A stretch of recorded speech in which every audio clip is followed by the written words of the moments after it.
hermanos, buenos días.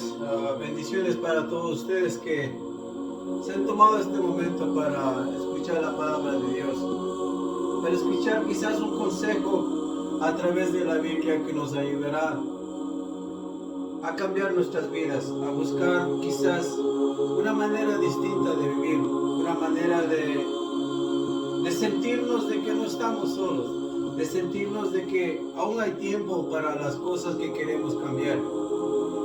En este día quiero tomar algo sobre las consecuencias de nuestra lengua, las consecuencias que ellas causan debido a la manera en que la usamos. Es muy importante que aprendamos a definir las cosas en las cuales nos involucramos en la vida, a definir y a diferenciar lo que podemos hacer para no vivir en ello, de las cosas que decimos con nuestra lengua. Proverbios 18, capítulo 21 nos dice: la muerte y la vida están en poder de la lengua, y el que la ama comerá de sus frutos. La lengua es el miembro del cuerpo con el que más se peca con facilidad, y son muchos los pecados que se pueden cometer con ella. La Biblia describe y dice de la lengua lo siguiente. Santiago 3, versículo de 1 al 8 nos dice que todos con la lengua ofendemos muchas veces. Dice que la lengua es un miembro pequeño, pero se jacta de grandes cosas. También dice que la lengua es un fuego, un mundo de maldad, que la lengua está puesta entre nuestros miembros y contamina todo el cuerpo. Dice también que ningún hombre puede domarla. Ningún hijo del pecado puede separarse de ella. Que todo lo que sale de ella es maldición, blasfemia. Dice también que con ella bendecimos al Dios y Padre, y con ella maldecimos a los hombres que están hechos a la semejanza de Dios. La lengua es el miembro del cuerpo que más nos hace pecar, ya que hay muchos pecados asociados a ella y generalmente hablamos demasiado. Proverbios 10:19 nos dice: en las muchas palabras no falta pecado, mas el que refrena sus labios es prudente. Es importante que entendamos que hablar no es difícil, y cuando más hablamos, más pecamos. La lengua puede llegar a ser un miembro multiplicador del pecado. La lengua enciende el chisme y eso es pecado. La lengua se entrega a la jactancia y eso es pecado. Santiago 4 del 15 al 16 nos dice: en lugar de lo cual deberáis decir, si el Señor quiere, viviremos y haremos esto o aquello. Pero ahora os jactáis en vuestras soberbias. Toda jactancia semejante es mala. Con la lengua se puede ser hipócrita, hacerle daño al prójimo y hablar cosas inútiles. La lengua destruye hogares, quebranta corazones y sobre todo arruina vidas. La lengua puede resultar muy malvada, puede ser engañosa, corrupta, inmunda, aduladora, difamadora, chismosa, blasfema, insensata, amargada, jactanciosa, maldiciente, contenciosa, mentirosa y sobre todo muy mala. Porque no podemos refrenarlo cuando estamos llenos de ira o llenos de disgusto. Efesios 4:29 nos dice: ninguna palabra corrompida salga de vuestra boca. Y corrompida literalmente significa dañada, contaminada, podrida. Y cualquier cosa en esta condición sabe mal y puede ser mortal. Y algunas palabras tienen este problema. El problema es que no podemos refrenarla. Porque Colosenses 3:8 nos dice: pero ahora dejad también vosotros todas estas cosas: ira, enojo, malicia, blasfemia, palabras deshonestas de vuestra boca. Un corazón airado es un corazón dispuesto a dañar a otros con lo que dice. Dice la Biblia que la lengua es un miembro lleno de veneno mortal. La lengua es poderosa, con ella es fácil dañar, pero es más difícil de sanar las heridas que con ella puede causar a nuestros prójimos.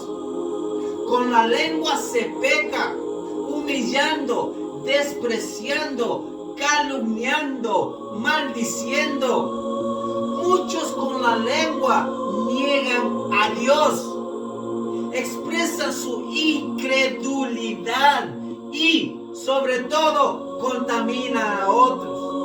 Sin miedo a equivocarme, yo podría decir que la lengua es el miembro del cuerpo con el que más todos hemos y seguimos pecando. Evidentemente, Dios no esconde el daño que somos capaces de causar con la lengua.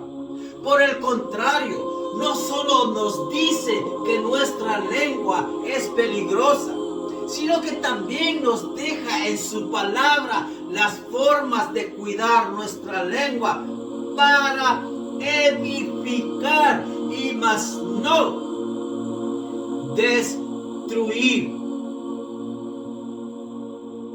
Proverbios 10:19 nos dice: en las muchas palabras no falta pecado, mas el que refrena sus labios es prudente.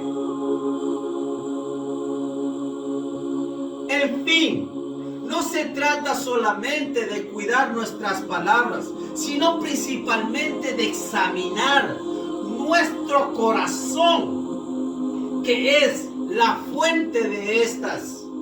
Es de donde todo está encerrado y nuestra boca lo expresa. Mateo 12, versículo 34 dice que de la abundancia del corazón habla la boca. Respondamos a algo. ¿Cómo podemos dejar de pecar con nuestra lengua? ¿Cómo podemos evitar que esto nos suceda cuando abrimos la boca? Hay dos cosas importantes que podemos hacer. Dejemos que Dios cambie nuestro corazón, que es la fuente de toda intención en nuestras palabras. ¿Cómo podemos hacer que esto ocurra? Pues simple. El corazón cambia a través de un encuentro con Dios, que se logra creyendo en Él y en su palabra, que es la verdad. El corazón cambia a medida que es sometido a la escuela de Dios, donde el quien la conoce a la perfección lo confronta con la verdad, con sus mandamientos, sus instrucciones y la corrige. El corazón cambia a medida que con humildad escuchamos y aceptamos la voz de Dios cuando nos habla a través de su palabra en nuestras conciencias. Medita. El corazón cambia a medida que lo sometemos al discipulado divino. El corazón cambia cuando reconocemos nuestro error y buscamos la ayuda de Dios para cambiar. Si el corazón cambia, cambian las motivaciones, las intenciones y el sentimiento en nuestras palabras.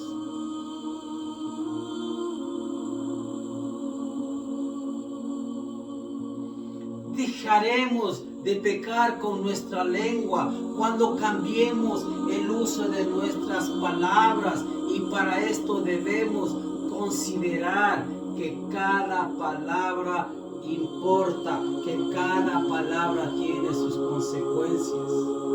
Nuestras palabras deben ser usadas para amar y crear, y más no para destruir. Nuestras palabras deben ser usadas para ayudar, para sanar, enseñar, edificar y sobre todo para transmitir las nuevas de Cristo nuestro Señor Salvador. El gran consejo bíblico es que pensemos antes de hablar. Santiago 1, versículo 19 dice: por esto, mis amados hermanos, todo hombre sea pronto para oír, tardo para hablar, tardo para airarse. Qué hermoso versículo. Antes de hablar, debemos preguntarnos: ¿lo que voy a decir edifica? ¿Pueden estas palabras que voy a decir causar daño a quien me escucha? ¿Es este el momento para decir lo que pienso decir? ¿Son estas palabras adecuadas para decirlo lo que quiero decir? Aun cuando se esté dando una instrucción y corrigiendo a veces a nuestros hijos, nuestras palabras deben ayudar y no condenar. Puede que sintamos que es imposible controlar nuestra lengua, pero con la ayuda de Dios todo es posible. Pensemos en el ejemplo de Jesús y recordemos que a través de las tribulaciones que nunca se halló palabra indebida en su boca. Nuestra habla debe ser impartir gracia en vez de desgracia. Efesios 4:29 nos dice: ninguna palabra corrompida salga de vuestra boca, sino la que sea buena para la necesaria edificación a fin de dar gracia a los oyentes. Nuestras palabras deben construir, nutrir, consolar, bendecir, confortar. Nuestras palabras deben ser dichas en el momento apropiado y según la necesidad del momento. No todas las cosas que son correctas y buenas necesitan ser dichas, y las que deben ser dichas debemos decirlas en el momento oportuno. Proverbios 15, versículo 23. El hombre se alegra con la respuesta de su boca, y la palabra a su tiempo, cuán buena es.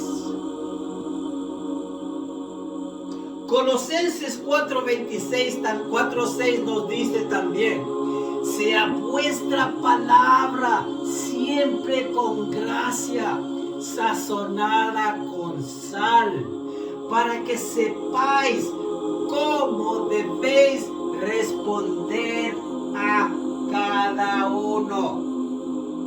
La gracia de Dios debe bañar nuestros labios, y un labio bañado de la gracia será un labio humilde, perdonador, esperanzador y sobre todo un corazón agradecido. Debemos disciplinarnos para abstenernos de hablar cuando no es necesario. Proverbios 17, versículo 27 nos dice: el que ahorra sus palabras tiene sabiduría.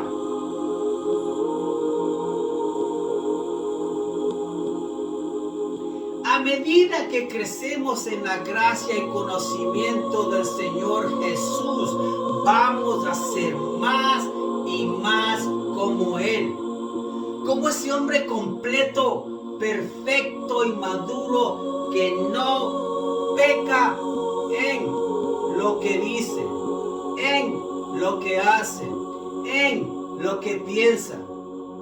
Porque a veces pasamos situaciones en las cuales no podemos controlar. Pasamos situaciones en las que a veces involuntariamente caemos.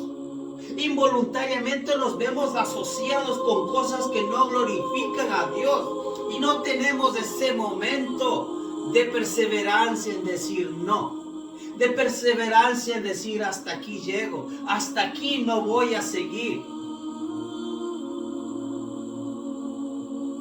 Sin pensar a veces por momentos de ira, por momentos de discordia, o quizás por ayudar a un amigo, mentimos por él, envenenamos un corazón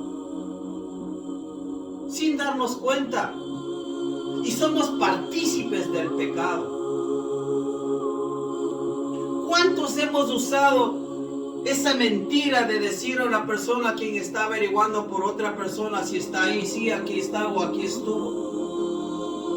Son cosas que a veces las pasamos por alto. Son cosas que todos dicen: oh, es una mentirita blanca. Unos pecan siendo esclavos del pecado, y otros habiendo nacido de nuevo y hechos hijos de Dios, que aunque siendo libertados del pecado, libran una batalla importante con el viejo hombre que queda viciado con esos deseos engañosos de su vida continua, de su vida pasada, de su vida presente.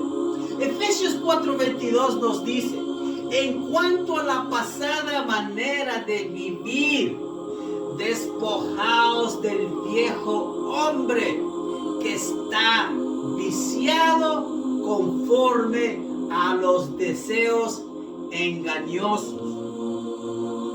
El pecado más grande es el pecado de la carne.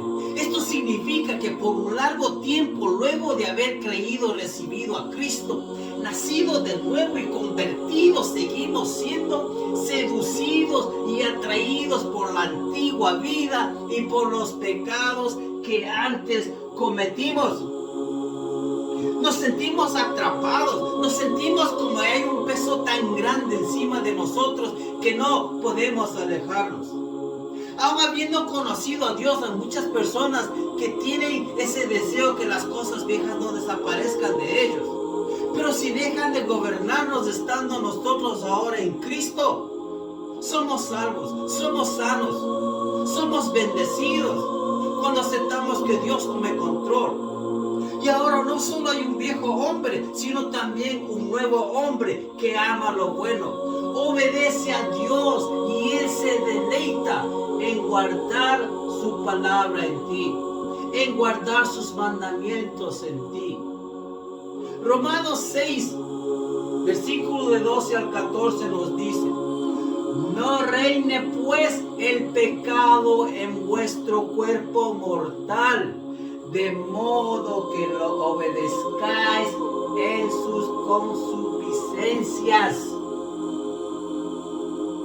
Ni tampoco presentéis vuestros miembros al pecado como instrumentos de iniquidad, sino presentaos vosotros mismos a Dios como vivos de entre los muertos y vuestros miembros a Dios como instrumentos de justicia. Porque el pecado no se enseñoreará de vosotros, pues no estáis bajo la ley, sino bajo la gracia. Todo verdadero hijo de Dios experimenta de sí una lucha entre el bien y el mal. Por un lado nuestro viejo hombre y por el otro lado el espíritu y la bondad de Dios que fue sembrada en nosotros. El consejo de Dios es claro: escoge lo espiritual y déjate guiar por el Espíritu Santo y no satisfagáis los deseos de la carne. Gálatas 5 del 16 al 17 nos dice: digo pues, andad en el Espíritu y no satisfagáis los deseos de la carne. Porque el deseo de la carne es contra el espíritu y el espíritu es contra la carne, y estos se oponen entre sí para que no hagáis lo que quisierais. Medita en todo lo que este versículo dice. La lucha es latente y el conflicto es real. Estamos bien y de repente aparecen los malos deseos, los recuerdos del pasado y las tentaciones se posan cerca de nosotros y en muchas de ellas caemos. Somos débiles porque no vivimos bajo la gracia de Dios, porque no tenemos la fortaleza de resistirnos a la tentación, porque la carne es débil. Hay pecados que con facilidad decimos no, pero hay otros que con facilidad decimos sí. ¿Cuál es aquel pecado que, aunque estemos en Dios, nos es difícil dejarlo o decirle no? ¿Cuál es aquella clase de pecados que más nos cuesta abandonar y cerrar nuestras puertas a Él?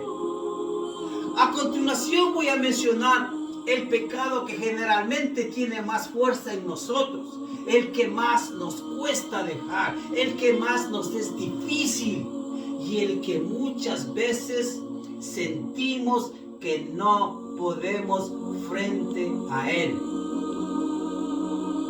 Aquí vamos a tomar situaciones en las cuales nos pueden estar preparados cuando estas tentaciones vengan y podamos decir no, alejarlos, rechazarlos y no dejarlos que sean parte de nuestro día. El pecado en que la mayoría les cuesta dejar es el pecado sexual. Dios sabe que esto es así y por eso son presentados con frecuencia y son mencionados. En su palabra se hace mucha advertencia frente a ello. Dentro del pecado sexual tenemos una gran variedad y la Biblia menciona lo siguiente. Gálatas 5 nos dice: la fornicación, el adulterio, la inmundicia, la lascivia y orgías, siendo todas estas deseos y actividades sexuales desbordadas e ilícitas. Los pecados de la carne. A pesar que Judas 1:7 nos dice, los vicios que son en contra de la naturaleza, al igual que en Romanos 1:26 y 27 nos dice lo mismo. Nos da a entender la misma idea, nos da a entender la misma consecuencia. Mateo 5:28 nos dice también que al mirar a una mujer con codicia es pecado. Al desear la iniquidad es pecado.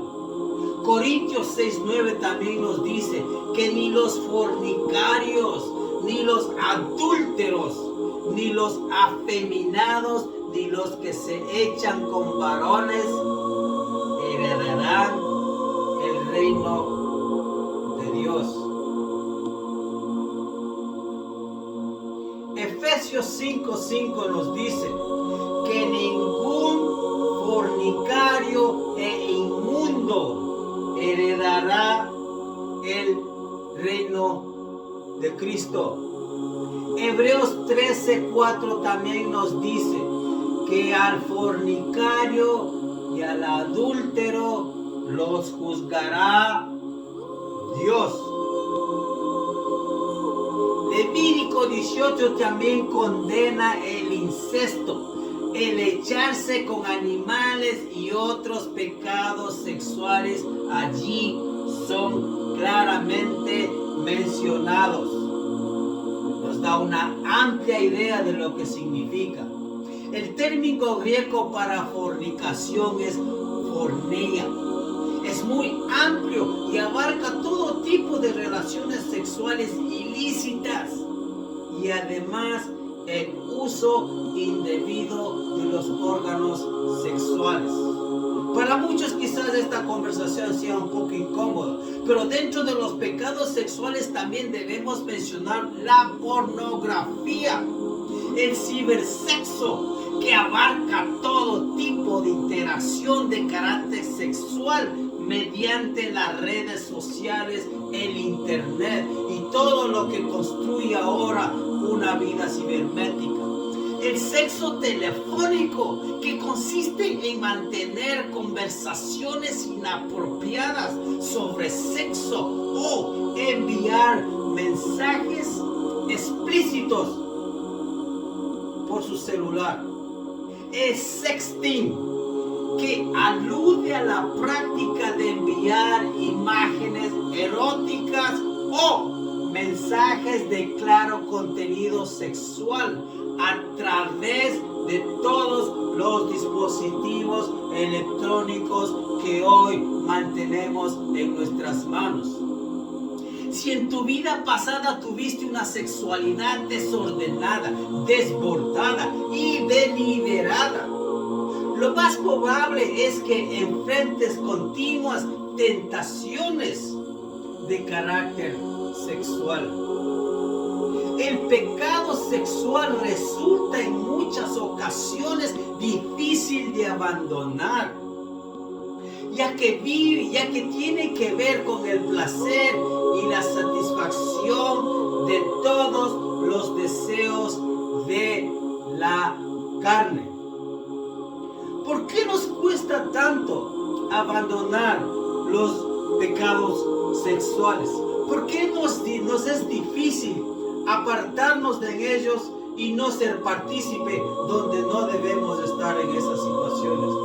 Una de las razones principales es porque no hemos aprendido de Dios en qué consiste la sexualidad y su propósito. Aquel que creó la sexualidad también tiene derecho a establecer los límites de esta, y la Biblia es clara en cuanto a las directrices en ella o que forman parte de ella. Cuando Dios creó al primer hombre Adán y lo trajo a la primera mujer Eva, los unió en matrimonio. En este momento Dios introdujo la sexualidad y estableció los límites para su expresión. Dios creó la unión entre marido y mujer que llamó una sola carne. Luego definió cualquier actividad sexual fuera de la relación marido o esposa como una violación a su don. Aquí entran todos los pecados sexuales ya mencionados anteriormente. Hay un gran poder en todas las cosas que Dios ha creado, sobre todo en la unión sexual. Dios la diseñó no solo para involucrar los cuerpos, sino también los corazones, los sentimientos y la vida misma. El sexo fue diseñado para consumar la unión de por vida entre el hombre y una mujer. Dios diseñó el cuerpo del hombre y el de la mujer de manera diferente para que pudieran unirse en un acto de intimidad física que los une de por vida y sobre todo les permite procrearse. El sexo es un regalo de Dios para que el hombre y la mujer que hace de su relación sea única dentro de todas las demás relaciones.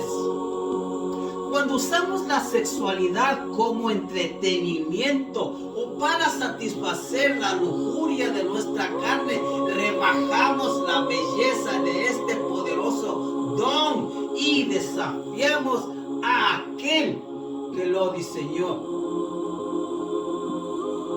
Usamos el sexo como un placer de la carne, mas no con sentimiento de amor. Nuestra desobediencia sexual ha producido un mundo que tambalea bajo el peso de la enfermedad, el aborto, la perversión, el abuso de menores, la adicción y la explotación sexual que vemos día a día en el internet.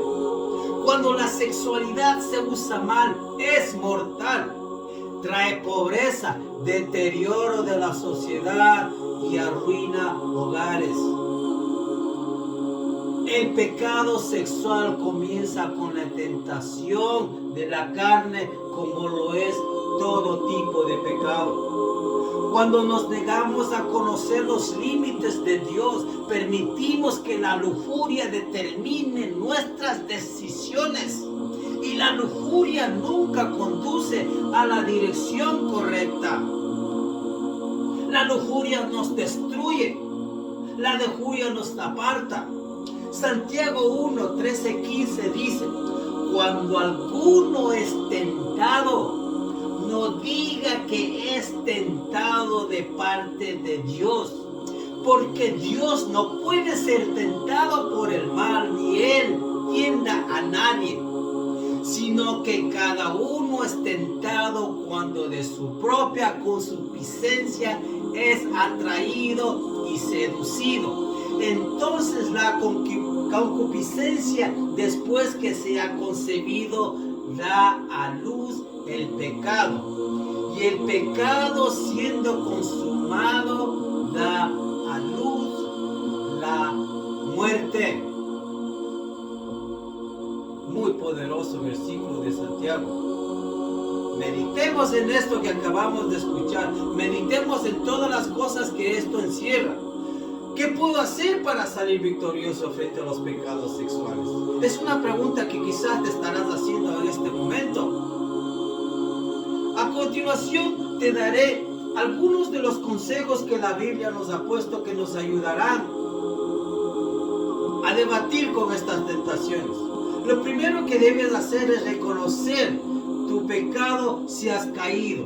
Habla con Dios y reconócelo. Luego apártate, aléjate lo más que sea posible de aquello en que pecaste, de aquello que te hizo prisionero, de aquello que tienta tu carne, de aquello que tienta tu debilidad.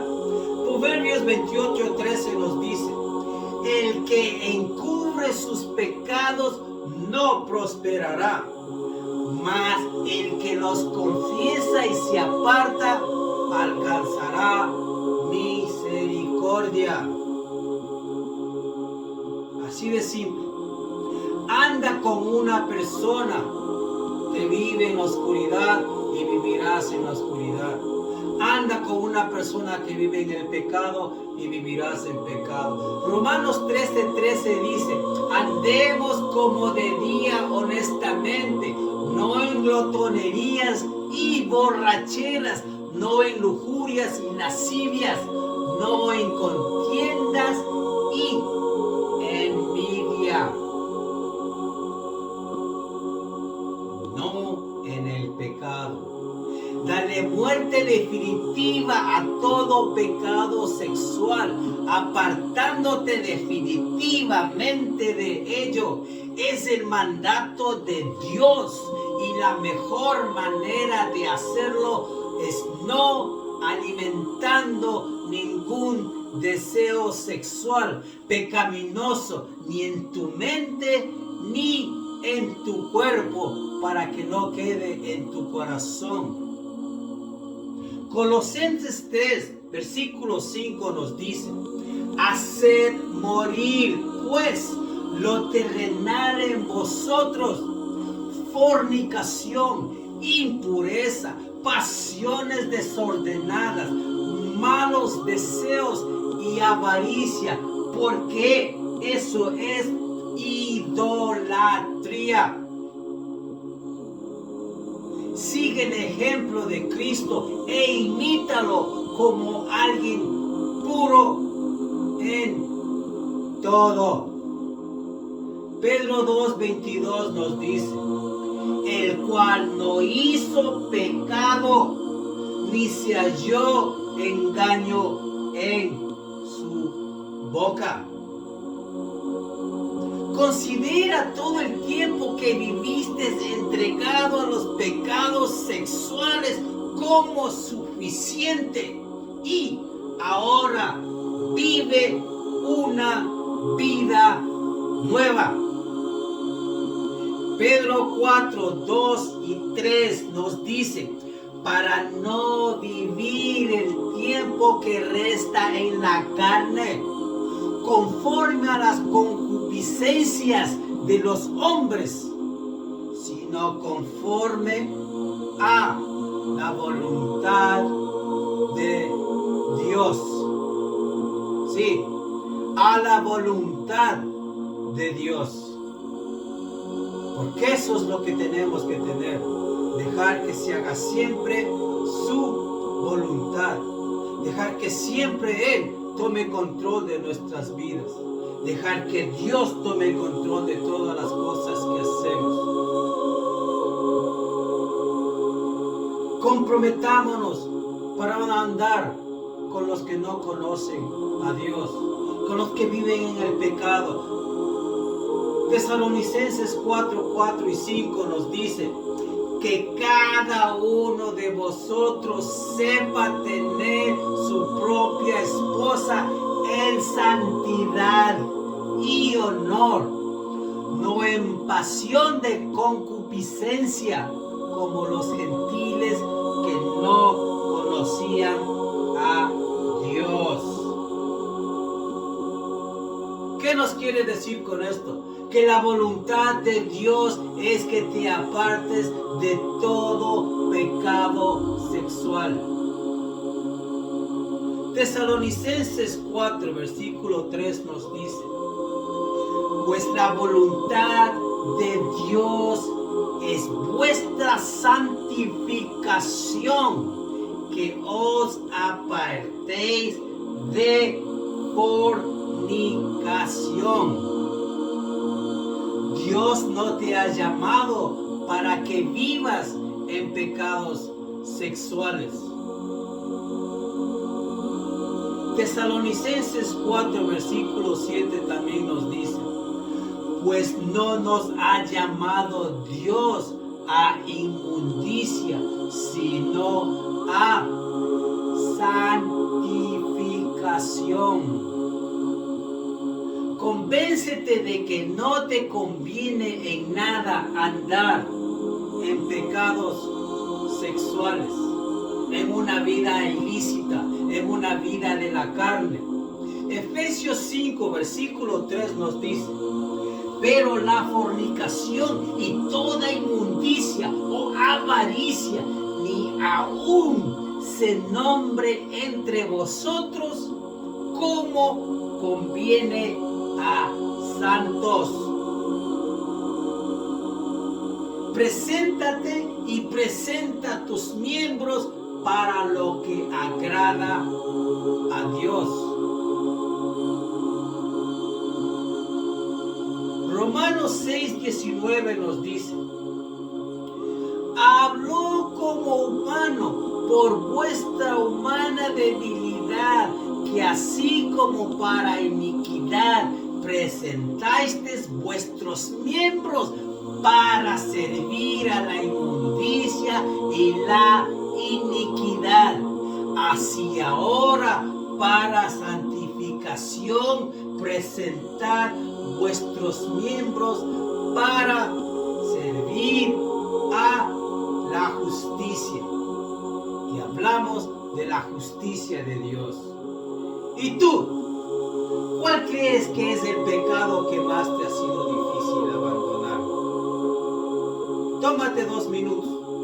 No importa cuál sea el pecado, Dios quiere que vivamos en pureza e imitemos su santidad. Él nos ha dado su espíritu para darnos el poder que necesitamos frente a cualquier lucha que tengamos contra el pecado, contra la tentación de la carne. Vive la palabra de Dios y mantente siempre en oración. Haz de la comunión con Dios un hábito y no te faltarán las fuerzas para decir no al pecado. La fortaleza viene de Dios, la fortaleza de ser justos en la manera en que vivimos, en la manera en que nos asociamos con nuestros prójimos, en la debilidad de nuestra carne. Pide fortaleza. Pide todas las cosas que tú no puedes recibirlas de ti mismo. Pide que Dios controle tu vida. Pide que Dios entre en ti. Pide que Dios sea parte de tu día a día. Pide que Dios llene tu hogar de bendiciones. Pide que Dios te abra las puertas. Mi querido hermano, hermana, espero que de alguna manera estas palabras hayan llegado a ti, a tu mente, a tu corazón, para que con la boca puedas decir: hoy he escuchado la palabra de Dios, hoy he entendido lo que Dios quiere de mi vida. Medita, nunca es tarde. Si tu corazón te dice que aún hay tiempo, porque porque Dios no se rindió, ni siquiera la muerte lo derrotó. Y a través de su sacrificio en la cruz fuimos bañados de pureza, fuimos limpiados de pecado, fuimos dados una oportunidad nueva de vida eterna. No la eches a perder por la habilidad de la carne, por la debilidad del pecado. Fortalécete en Dios, fortalécete en tu palabra. Y yo, como hijo de Dios, quien también caminó en el lodo, que también tuvo motivos de vivir alejados de Él, pude hacerlo. Y aquellos que me conocen saben que no miento. Y hoy soy un hombre nuevo. Y aún me falta por aprender más. Pero este trabajo que hoy hago es para demostrarte que Dios abre las puertas cuando tú vienes a Él, arrepentido de toda la vida que has llevado, arrepentido de las cosas que has hecho y que te han alejado de Dios. Dios es bueno porque Dios te ama. Nunca es tarde, hermano. Arrepiéntete. Ábrele tu corazón a Dios. Y recuerda, Dios te ama porque Dios es bueno. Que Dios te bendiga, hermano, y gracias de corazón por tu tiempo. Y espero que en esta mañana Dios ponga una semilla de bondad en tu corazón, ponga una bondad de semilla en tu vida para que la hagas crecer a través de su palabra. Todo prospera cuando caminas con Dios. Todo es bueno cuando abres tu corazón y te llenas de bendiciones porque entregas tu vida a Él. Que Dios te bendiga y nuevamente gracias. Bendiciones, hermano.